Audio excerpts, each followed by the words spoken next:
আজকে আপনারা কোথায় এসেছেন এবং কি পরিদর্শন করলেন? আমরা হুগলি জেলার মান্দোড়া গ্রাম আরামবাগ কাছাকাছি একটা 22 মাইল এলাকায় একটা ফুটবল মাঠ আছে।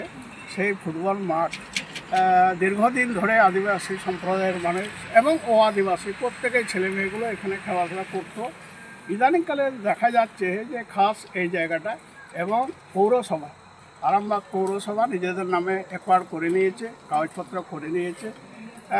এনারা প্রত্যেকটি জায়গা মন্ত্রী লেভেল, সরকার লেভেল থেকে আরম্ভ করে প্রত্যেকটা জায়গায় অ্যাপ্লিকেশন করেছে যে মাঠটা যেন মাঠের মতোই থাকে এবং যাতে করে ছেলে মেয়েদের আমাদের ক্লাব, এই ক্লাবের নামে যেন জায়গাটা হয়ে থাকে। কিন্তু দুঃখের বিষয় এখনও পর্যন্ত এনাদের কোনো প্রশাসন কোনো নড়নচড়ন করেনি এবং নিজেরাই শুধু নিজেদের মধ্যে করে দেবো, ঠিক করে দেখবো করে এতদিন ধরে ঝুলিয়ে রেখে দিয়েছে। প্রত্যেকটি জায়গায় এনারা অ্যাপ্লিকেশন দিয়েছেন মীমাংসা করার জন্য, তবুও হয়নি। এবারে আমাদের কাছে United forum of all Adivasi organisation এখান থেকে ওনারা দরখাস্ত দিয়েছেন ইউকাউকে।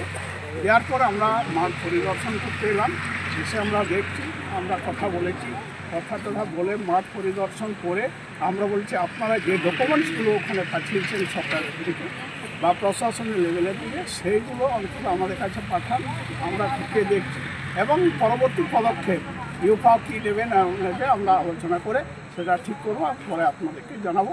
আপনারা আমাদের সাথে সবসময় যোগাযোগ।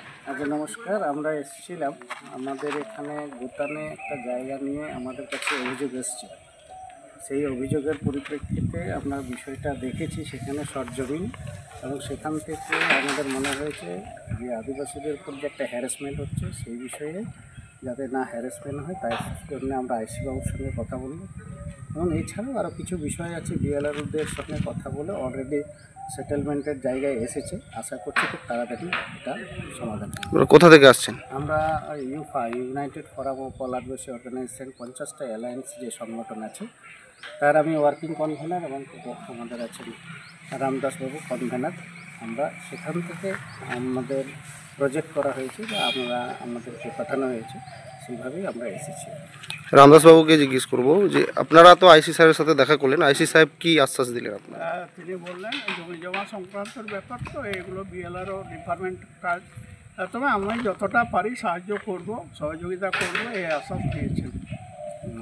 কতদিন পর উনি সম্ভবত করবেন, কিছু ডেডলাইন? মোটামুটি আমরা বিএলআর অফিসে দেখা করি, ওনাদের কাছ থেকে 3 ম্যান যে কমিটি করা আছে ওনাকে ডাকতে বলবো এবং খুব তাড়াতাড়ি যাতে করে মীমাংসাটা হয়ে যায় তার ব্যবস্থা ওনারা করবেন। যদি না করেন সেটা আমরা United forum of all Adivasi organisation আমরা মোটামুটি একটা ধরে নিচ্ছি 1 মাস আমরা সময় নেব, টাইম নেব, তারপরে আমরা নিজেরা আলোচনা করে একটা সিদ্ধান্ত নেব কী করা যায়। নমস্কার। ঠিক আছে।